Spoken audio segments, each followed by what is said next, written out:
오늘은 호세아에게 임한 여호와의 말씀이라는 제목으로 말씀을 전하겠습니다. 소예언서 강해를 오늘부터 호세아서를 시작으로 진행이 되겠습니다. 우선 호세아서가 쓰여진 배경을 잠깐 설명을 드리면요. 그 1절 말씀에 보면 호세아에게 임한 여호와의 말씀이 여로보암이 이스라엘 왕이 된 시대 이렇게 나와 있잖아요. 여기 나온 여로보암은 여로보암 2세를 말하는 겁니다. 여로보암 1세는 누군지 아시죠? 북이스라엘의 첫 번째 왕이 여로보암 왕이고요. 13번째 왕이 오늘 나온 여로보암 2세입니다. 이 시대는 어떤 시대였는가 하면 한마디로 북왕국 이스라엘의 전성기라고 할 수 있는 그런 시절이었습니다. 북쪽과 동쪽의 경계를 확장해서 이스라엘 영토를 통일왕국 시대의 수준으로 회복했고요. 또 경제적으로도 번영했고 정치적으로도 안정을 누렸던 그런 시기였죠. 말하자면 가장 잘 나갔던 그런 시기였습니다. 그런데 이렇게 좋아 보이던 그 시기에 하나님 말씀이 임했다고 하는 것이죠. 그래서 호세아에게 임한 여호와의 말씀 첫 번째는 가장 잘 나갈 때 임한 말씀입니다. 여러분 이것이 무슨 의미가 있을까요? 잘하고 있으니까 칭찬하거나 또는 더 잘하라고 독려하라는 그런 말씀일까요? 아니면 뭔가 문제가 있어서 질책하기 위한 그런 말씀일까요? 왜 가장 평화롭고 풍요로운 시기에 하나님의 말씀이 임했을까?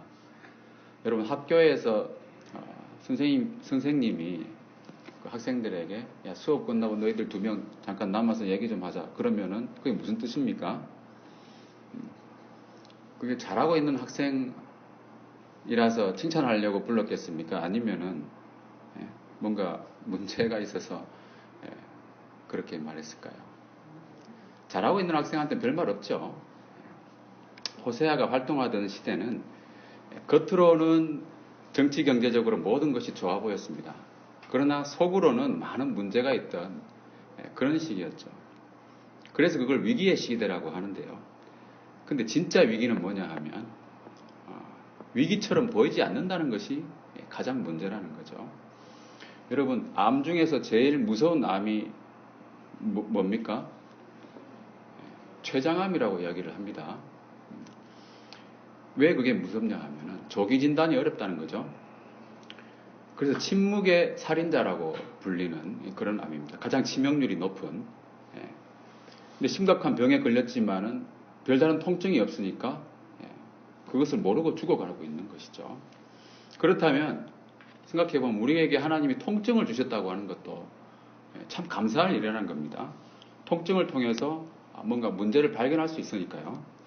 그래서 우리가 아프게 징계를 받을 때 우리 자신을 돌아보고 고칠 수 있다고 생각하면 그 아픔도 감사함으로 받을 수 있겠죠. 여로보암 시대는 영적으로는 썩어 들어가고요. 또 나라가 망해가고 있는 그러한 상황을 사람들은 깨닫지를 못하고 있었어요. 그래서 위기였고 그것을 경고하기 위해서 여호와의 말씀이 임했던 것입니다. 우리나라의 상황 한번 생각해 볼까요? 크게 다르지 않은 것 같습니다.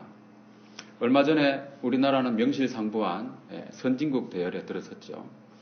경제적인 강국뿐만이 아니라 지금 보면은 그 드라마라든지 영화라든지 뭐 K-팝도 그렇고 음식 문화도 그렇고요. 전 세계의 주목을 받고 있지 않습니까?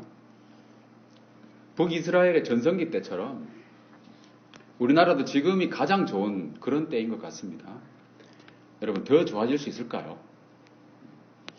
이제는 내려갈 일만 남지 않았나 그런 우려가 듭니다. 겉으로는 좋아 보이지만 양극화가 심하고 빈부격차는 더 벌어지고 있고요.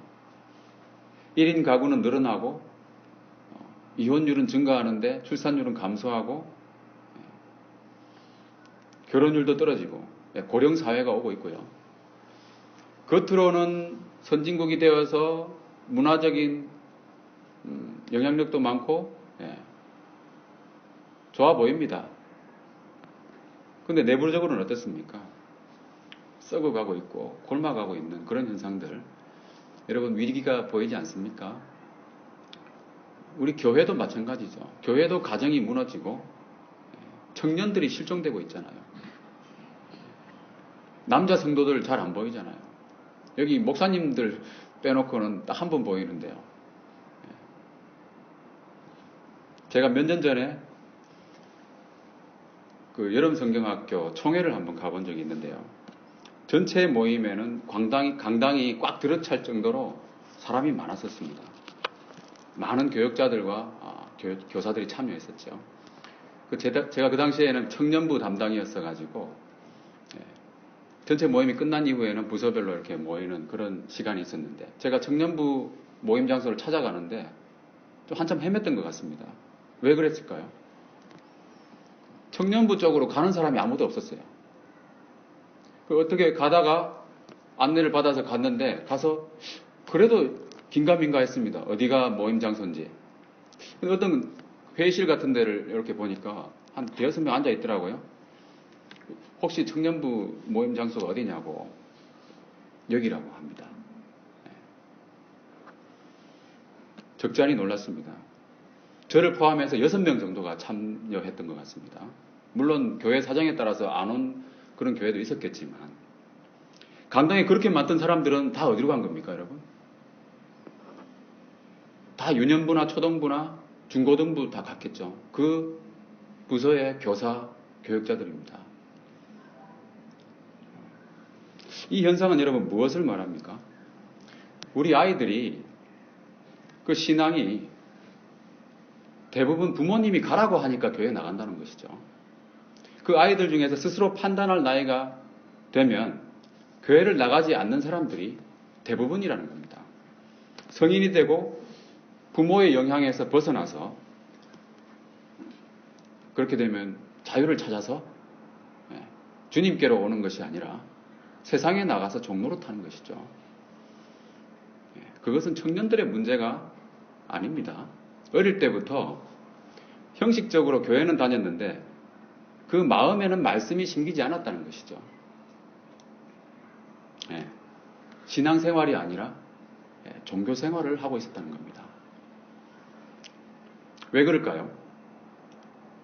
부모가 신앙을 전수하지 않고요, 종교를 전수했다는 것이죠. 목회자들도 신앙을 가르치지 않고 종교를 가르친 겁니다. 그러면 우리 아이들도 학교나 또 여기저기서 배운 자기의 개념대로 종교의 자유를 찾아서 떠나는 것이죠. 요즘 종교는 뭡니까? 자기 종교죠. 자기 종교. 자기 만족을 위한 종교. 그렇죠? 기독교를 여러 종교의 하나로 여기고 예수님을 4대 성인의 한 사람으로 생각하는 겁니다. 교회를 다녀도 종교 생활만 하면은 어떻게 됩니까? 구원받을 수 있습니까, 여러분? 다 알고 계시죠? 갈라디아서 2장 16절에 보면 율법의 행위로서는 의롭다함을 얻을 육체가 없느니라고 그랬습니다. 종교 생활로는 의롭다 하심을 얻지 못한다는 겁니다.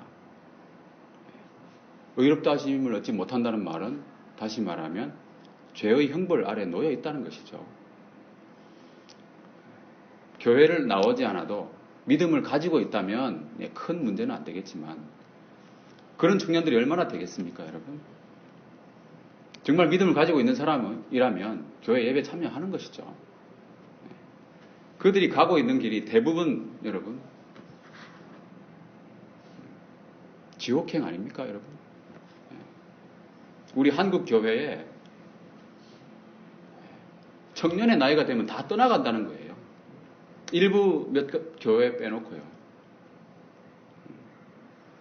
믿음의 세대가 이어지지 않으면 어떻게 될까요? 북이스라엘은 잘 나갈 때 전해진 하나님의 말씀, 그 경고를 듣지 않았습니다. 그래서 결국 한 세대가 지난 후에 아수르에게 멸망을 당하고 말았죠. 우리 주님의 교회가 다음 세대를 길러내는 그런 역할을 감당하길 바랍니다. 호세아에게 임한 여호와의 말씀 두 번째는 무명의 인물에게 임했다는 점입니다. 호세아는 그 이름 외에는 특별히 알려진 것이 없습니다. 출신 지역이나 또 구체적인 활동 장소도 잘 알 수 없습니다. 브에리의 아들이라고 나오는데요. 이 브에리라는 사람도 성경의 이 구절밖에는 기록이 없습니다. 그저 평범한 인물에 불과했던 것이죠. 그런 무명의 인물에게 하나님의 말씀이 임한 것입니다. 이것도 우리가 주목해 볼 특이점이죠. 주일 오후에도 제가 말씀드렸지만 하나님의 말씀은 인간적으로 크고 화려한 사람으로부터 비롯되지 않을 경우가 많다는 겁니다. 제가 군에 있을 때요, 가장 답답했던 것이 이런 것이었습니다. 저는 하나님의 말씀을 전하는 것을 좀 좋아해가지고 초급장교 때는 병사들에게 복음도 많이 전했습니다. 그리고 20여 년 전만 하더라도 복음 전하는 것을 사람들은 큰 거부감 없이 들어주기도 했고요. 또 복음을 전하면 실제로 예수님을 영접하는 경우도 많이 있었거든요. 그러다 제가 중대장 할 당시에 만났던 병사는 복음을 듣고 영접하고 또 그 이후에 성장해서 지금은 경기도 어느 교회의 청년부에서 사역을 하고 있거든요. 그때 저는 평신도였습니다. 무명의 인물이었죠. 근데 성령님이 함께 하셔서 그 일을 하신 거죠. 그런데 계급이 올라가면서 말씀 전하기가 점점 더 어려워지는 것을 저는 경험을 하게 되는데요. 세월이 흐르면서 우리나라가 경제적으로 부강해지고 사람들의 인식도 바뀌어서 그런 것도 있겠지만 제가 계급이 올라가면서 관리자의 입장이 되다 보면 정치적으로나 종교적으로나 중립적인 자세를 요구받게 됩니다. 특정한 종교에 대해서 옹호를 하거나 비난하는 발언을 삼가해야 되는 것이죠. 그래도 저는 직책상 대대장을 하고 있을 때 예를 들면은 전입 오는 병사들이 있잖아요. 그 병사들한테 개인적으로 면담하는 시간이 있습니다. 한 두세 명 데리고 또는 한 명. 그 좋은 기회를 놓칠 수 있겠습니까, 여러분? 보장되어 있는 시간인데.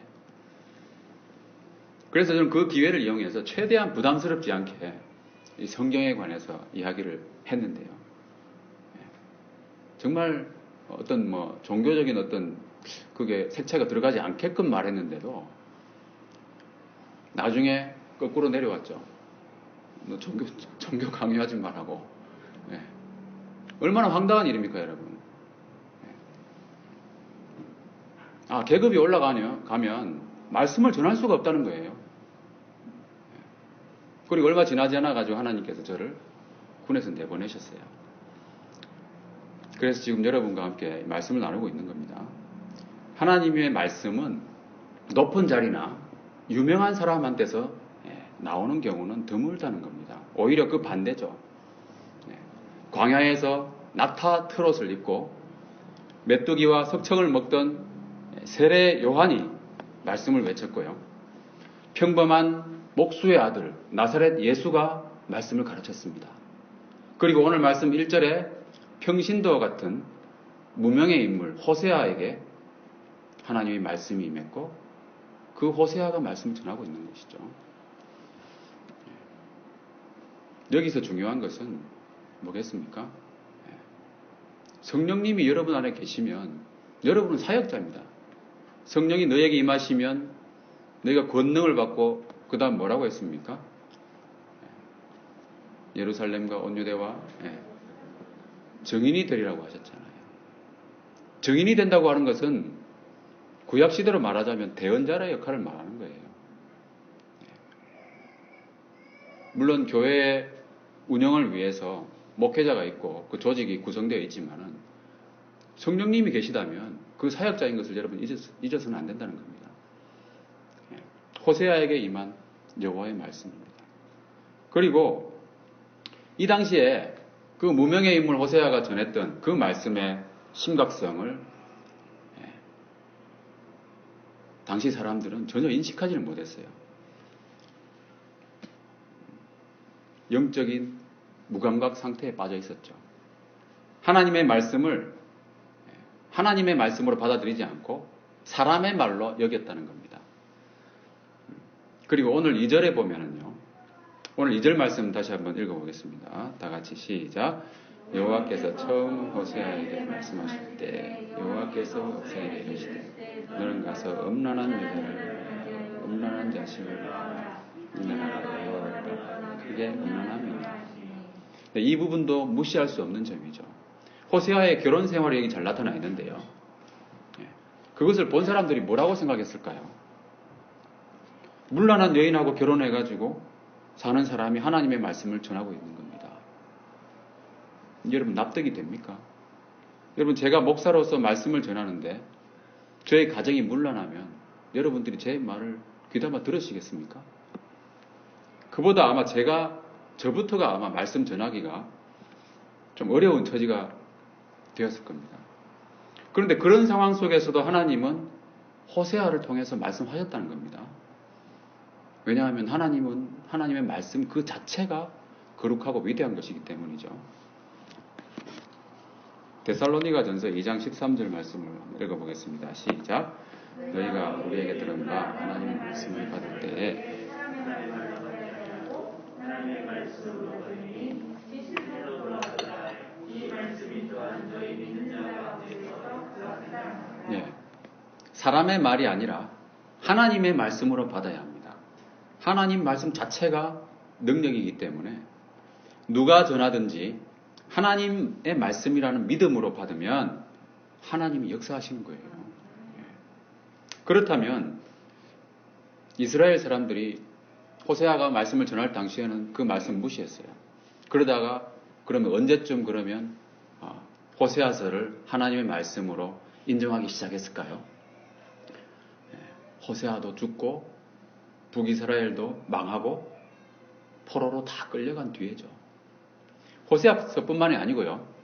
대부분의 예언서가 그랬습니다. 나라가 망하고 포로가 되어서 충격에 빠져가지고 겨우 정신을 차리고 보니까 그때 그 선지자가 말한 게 하나님 말씀이었구나. 그 경고대로 다 됐구나. 그걸 깨닫게 된 겁니다. 얼마나 한심한 일입니까, 여러분? 그런데 북이스라엘 사람들은요, 그 뒤에도 잘 몰랐던 것 같아요. 이 호세아서는 북이스라엘이 패망한 뒤에 오히려 그 영향을 받은 남유다 사람들에 의해서 수집되고 엮여진 그 예언서라고 알려지고 있거든요. 이러한 배경도 우리에게 참 시사하는 바가 크지 않습니까? 우리나라도 그렇게 될 줄 누가 알겠습니까? 하나님의 진짜 말씀이 무엇인지, 정말 하나님이 무엇을 기뻐하시는지 그것을 성경을 통해서 알아가고 하나님의 말씀을 정말 무겁게 받아들이는 저와 여러분 되시기 바랍니다. 호세아에 대해서 잠시 알아보겠습니다. 호세아라는 이름의 뜻은 구원을 의미하고요. 자, 여러분 그 여호수아가 호세아하고 같은 분과인데 아시죠? 모세의 후계자가 여호수아잖아요. 그 여호수아의 원래 이름이 호세아였습니다. 그 나중에 여호수아로 불리거든요. 그 여호수아의 의미는 뭡니까? 호세아하고 여호수아 같다고 했잖아요. 근데 여호와는 구원이시다 이 뜻입니다. 자, 그럼 여호수아를 헬라어로 바꾸면 어떻게 됩니까? 다 같이 읽어보겠습니다. 시작. 예수님입니다. 그래서 이 호세아서에는요, 결국 구원을 의미하고 있는 그 책 이름이고 사람 이름도 그렇고요. 바로 헬라어로 옮기면 예수입니다. 예수님이죠. 그래서 이 예수님에 대한 메시아적인 예언도 잘 나타나 있습니다. 하나님은 우리를 어떻게 구원하십니까? 결국 하나님의 구원은 사랑으로 이루어지잖아요. 요한복음 3장 16절에 있는 말씀처럼 하나님이 세상을 이처럼 사랑하사 우리에게 영생을 주신다는 거예요. 독생자 예수 그리스도를 보내신 그 사랑으로 하나님은 구원을 하십니다. 그래서 호세아서는 하나님의 사랑이 어떤 것인지 가장 명확하게 제시한 책이라고 해도 과언이 아닙니다. 하나님의 사랑을 우리 통상 어떤 사랑이라고 이야기합니까? 아가페 사랑이라고 하잖아요. 아가페 사랑은 절대적인 사랑입니다. 절대적이라는 말은 뭡니까? 어떤 상황이나 여건이 바뀐다고 해서 달라지는 사랑이 아니라는 것이죠. 상황에 따라 달라진다면 그것은 뭐 에로스나 상대적인 사랑이 되겠죠. 필리에나. 다시 말하면 하나님의 사랑은 거룩하고 신실하신 그런 사랑이죠. 어떤 상황에서도 변함없는 이스라엘의 배반과 그 불신앙에도 불구하고 계속 전속되는 그런 사랑입니다. 우리에게 향하신 하나님의 사랑이 그런 아가페 사랑이죠. 우리의 연약함이나 어리석음으로 인해서 하나님께 성실하지 못할 때가 많이 있잖아요. 그럼에도 불구하고 하나님은 우리를 한결같이 사랑하신다는 겁니다. 한마디로 이해할 수 없는 인간의 지성과 감성으로도 경험으로도 이해하기 참 어려운 그런 사랑이 바로 하나님의 아가페 사랑이죠. 사랑은 사랑인데요. 사람이 잘 이해 못하는 그런 사랑이라는 겁니다. 사람한테 있는 사랑이 아니니까 그렇겠죠. 근데 이게 바로 문제의 시작입니다. 사랑이 이루어지고 열매 맺고 그러려면 상대방이 그 사랑을 받아들여야 되지 않겠습니까? 그러나 상대방은 도무지 받아들일 생각도 없고 관심도 없는 거예요. 이것만큼 안타까운 일이 어디 있겠습니까? 하나님도 이 문제를 잘 알고 계십니다. 인간의 가슴과 머리를 총동원해도 알 수 없는 사랑. 하나님도 그 문제를 알고 계신다는 거죠. 그래서 하나님은 어떻게든지 우리가 조금이라도 이해할 수 있도록 자신의 사랑을 표현하고 나타내시는 것이죠. 그래서 호세아에게 임한 말씀은 하나님의 사랑을 표현하는 말씀입니다. 하나님의 사랑을 표현하는 말씀인데요. 호세아서에게 임한 그 말씀 자체가 매우 특이합니다. 조금 전에 읽었던 그 본문 2절에 보시면요. 우리가 참 이해하기 어려운 그 아가페 사랑을 설명하기 위해서 역설적으로 우리의 상식으로는 도저히 납득할 수 없는 방식으로 하나님은 말씀하셨다는 거예요. 우리의 삶 속에 하나님의 말씀이 처음 임할 때 여러분 한번 떠올려 보세요. 여러분들이 주님을 처음 만났을 때 그 말씀을 받았을 때 어땠습니까? 은혜롭고 거룩한 말씀이 나의 심령을 파고들어서 또 깨닫게 하고 주님께로 돌이키게 하고 또 나아가 그동안 세상에서 방탕하게 즐기던 것을 끊겠다는 결심도 하고요. 또 그러한 경험들이 나에게 좋은 추억으로 간직되고 그렇게 기억되지 않습니까? 저의 경우에는 중학교 시절에 친구들이 전해줬던 그 영생에 대한 말씀 그게 너무 좋아가지고 영생이 너무 좋구나. 저는 그게 꽂혀버렸어요. 그래서 주님께 마음을 활짝 열고 모셔드리고 그랬던 기억이 있는데요. 그때 주님께서 제 안에 들어오셨다 보니까 마음이 한동안 특별한 이유 없이 깊었어요. 주님이 들어와 계시는 것 때문에. 그때가 중학교 시절이었거든요. 말씀이 처음 임할 때의 모습은 뭐 사람마다 그 경험들이 조금씩 다르겠지만 공통점은 아마 감사함과 기쁨 이런 거 아니겠습니까? 거룩한 말씀에 대한 또 새로운 어떤 삶에 대한 기대 이런 것들이 있기 때문에 그런 기쁨이 있잖아요. 그런데 호세아의 경우는 어떻습니까? 여호와께서 처음 호세아에게 말씀하실 때 뭐라고 하셨습니까? 2절 마지막에 보면요. 이 나라가 여호와를 떠나서 크게 음란함이니라. 그죠? 이 나라가 음란했다는 겁니다. 세상이 부패했고 사람들이 다 부패했고 음란하고 그렇기 때문에 여러분 어떤 말씀이 예상됩니까? 이 나라가 세상이 타락했으니까 호세아 너는 거룩한 삶을 살아야 되지 않겠느냐. 그죠? 우상에게 절하는 이 나라 사람들의 그 생활 방식을 따르지 말고 특히 결혼할 때는 정결한 처녀를 맞이하도록 주의하고 그죠? 가정을 이룬 뒤에도 항상 하나님 앞에 거룩하게 세상의 어둠과 타협하지 말고 자녀를 하나님의 교훈으로 그렇지 않습니까? 구별하면서 잘 양육해야 되지 않겠느냐. 호세아야. 뭐 이런 말씀 예상되지 않습니까? 왜? 세상이 다 타락했으니까요. 자, 로마서 12장 2절 말씀 한번 읽어보겠습니다. 다 같이 시작. 너희는 이 세대를 본받지 말고 온전하신 뜻이 무엇인지 분별하도록 하라. 이 세대를 본받지 말라고 하셨어요. 이 나라가 여호와를 떠나 크게 음란함이니라. 그죠? 이 말씀은 신약 성경에 기록된 말씀이긴 하지만 호세아에게 처한 상황에서도 당연히 적용해야 될 그런 말씀 아니겠습니까? 당연한 것이죠. 그런데 하나님께서는 전혀 엉뚱하게도 이 나라가 크게 잘못되어 있으니까 너는 음란한 여자를 맞이하라는 거예요. 그래서 음란한 자식들을 낳으라. 여러분, 우리가 하나님을 처음 만났을 때 그 거룩함과 새로운 삶에 대한 그 기대가 있어가지고 마음이 기뻤고 그랬던 기억이 있는데, 여러분, 호세아는 그런 기쁨을 느꼈을까요? 결혼에 관한 말씀인데 그러잖아요. 호세아에게 말씀하신 게 결혼에 관한 말씀이잖아요. 여러분, 주례사가 만약에 이렇다면, 주례사가 음란한 사람을 만나서 음란한 자녀들을 낳으라고 한다면 그 기분이 어떻겠습니까, 여러분? 하나님을 처음 만나고 하나님 말씀을 처음 접할 때 이런 말씀을 듣는다면 일반적인 반응은 뭐 이런 걸 요구하는 종교가 다 있나, 그렇게 생각되지 않겠습니까? 호세아도 아마 내가 들은 게 하나님 말씀이 맞나 좀 헷갈리지 않았을까요?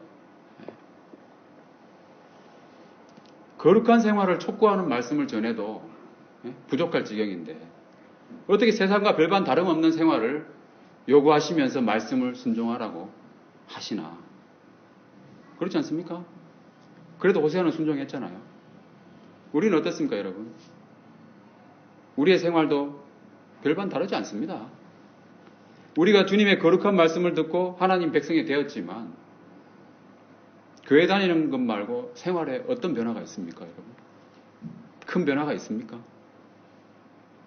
더 많이 사랑하게 되었나요? 남편이나 아내를 대할 때 정말 거룩하게 온유하게 대하십니까? 자녀들을 대할 때 정말 화도 안 내고 주님의 교훈으로 잘 양육하십니까? 자녀들이 진정 마음으로부터 부모를 공경하도록 본을 보여주시면서 잘 가르치십니까? 정말 그렇다면은 아까 말씀드린 것처럼 지금 한국 교회 청년부가 일부 교회를 제외하고는 몰락하고 있는 것을 어떻게 설명합니까? 교회마다 남자 성도들도 좀 실종되고 있잖아요. 거의 교회별로 보면 인간문화재 정도 되는 것 같아요. 천연기념물 정도. 귀한 존재가 되고 있습니다. 교회에 남자 성도가 없다는 말은 뭡니까, 여러분? 가정의 가장이 신앙생활 안 한다는 얘기예요. 심각하지 않습니까? 우리 생활이 거룩하고 경건하다면 우리의 삶이 정말 주님의 사랑을 실천하고 온유하고 주님의 형상을 닮아가고 있다면 이런 일이 있을 수 있을까요? 세상 사람이나 우리나 다를 바가 없는 거예요. 그렇게 생각해 보면 호세아에게 임한 이 음란한 여자를 맞이하여 음란한 자식들을 낳으라고 하는 이 말씀도 크게 이상하지 않다는 거예요. 정말 별 차이가 없는 것 같아요. 뭐가 다릅니까, 여러분? 교회당에서는 다들 친절하고 은혜롭게 대하지 않습니까? 세상 사람들도 자기들 그 고객 응대하는 걸 한번 보세요. 우리보다 훨씬 낫게 하지 않습니까? 그들은 탁월한 수준이 아니면 살아남지 못하는 거거든요. 그러나 우리도 집에 돌아가고 그 사람들도 집에 돌아가면 또 자기 개인의 삶에 돌아가면 어떻게 됩니까? 그 사람들이나 우리나 뭐가 다릅니까? 분명하고 확실하게 구별되는 게 있을까요? 과연 어디서 차이가 날까요? 바로 그 차이는 위기가 닥쳤을 때 대처하는 방식의 차이라고 저는 봅니다. 물론 마음속에 주님을 모신 것과 안 모신 것이 차이가 있겠지만 평소에는 별반 다를 것이 없어요. 살아가는 것이. 약간의 차이는 있을 수 있겠지만요.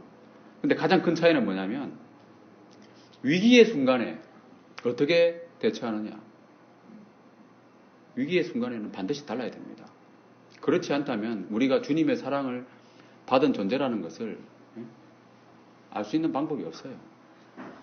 호세아의 결혼 생활에 위기가 닥쳐왔습니다. 어떤 위기입니까? 호세아의 아내 그 고멜이라는 사람이 세 자녀를 낳은 후에는 바람기가 나가지고 다른 남자에게 가버렸습니다. 호세아의 고통이 본격적으로 시작된 것이죠. 그동안 호세아가 베풀었던 사랑과 헌신, 그 모든 정성이 배반과 모욕으로 돌아왔습니다.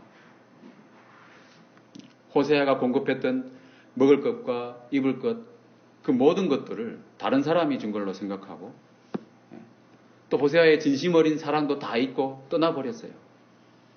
다른 남자의 품에 안긴 거예요.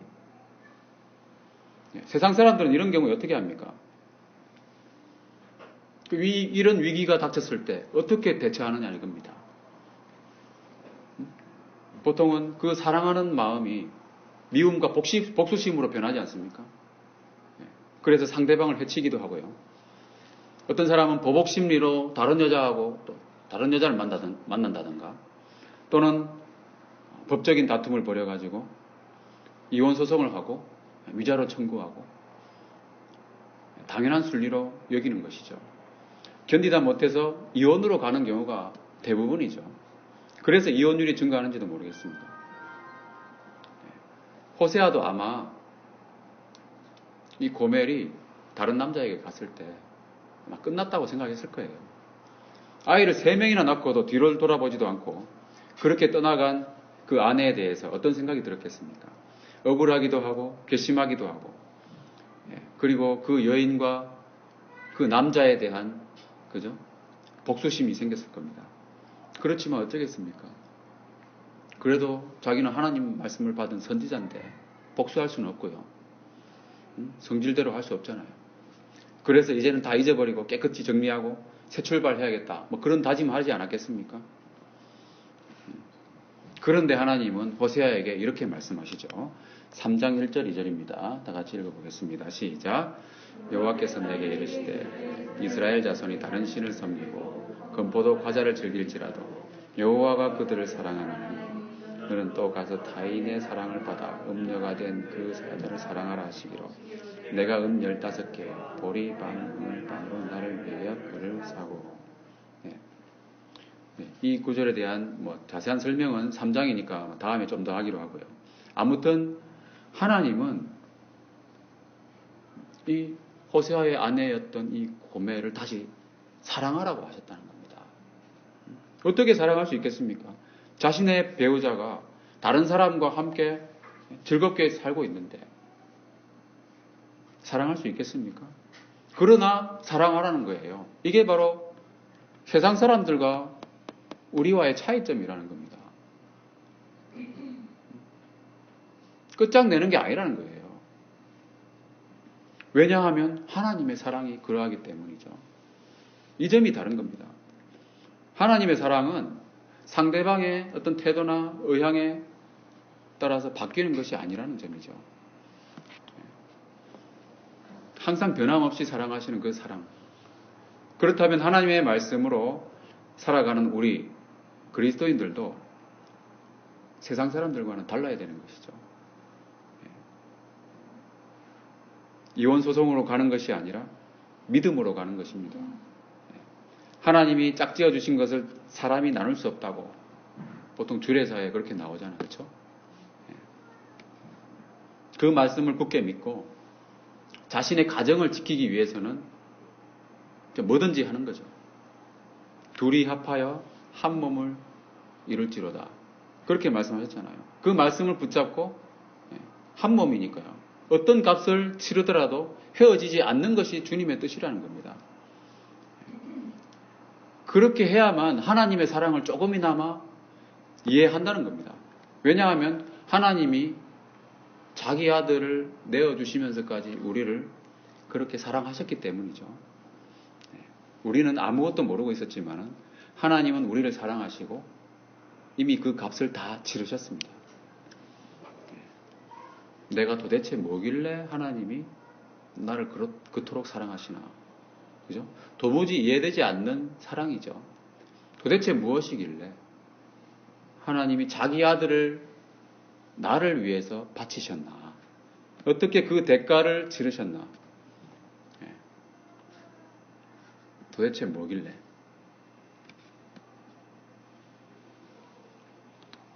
인간의 머리로는 도저히 이해될 수 없는 그런 하나님의 사랑입니다. 그래서 하나님께서는 호세아를 통해서 우리가 이해할 수 없는 방법으로 메시지를 전하신 것이죠.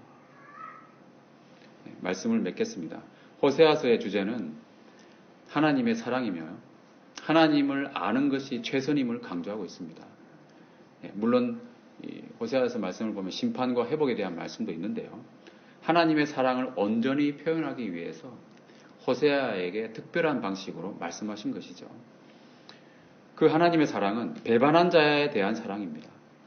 배반한 자에 대한 복수가 아니라 오히려 어떤 값을 치르더라도 데려오는 그런 사랑이죠. 그 값은 하나님이 그 아들 예수 그리스도를 내어주심으로써 다 치러졌습니다. 우리가 그 사랑을 제대로 알기 위해서는 하나님께서 호세아에게 오늘 말씀의 2절과 같은 하나님이 하신 말씀이라고는 도저히 납득되지 않는 그런 명령도 순종해야 합니다.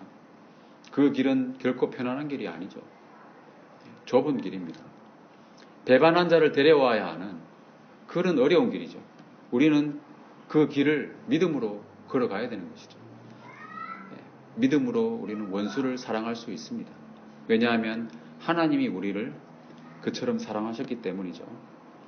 하나님의 그 놀라운 사랑을 깨달아서 주님의 형상 닮아가는 저와 여러분 되시기를 주님의 이름으로 축원합니다.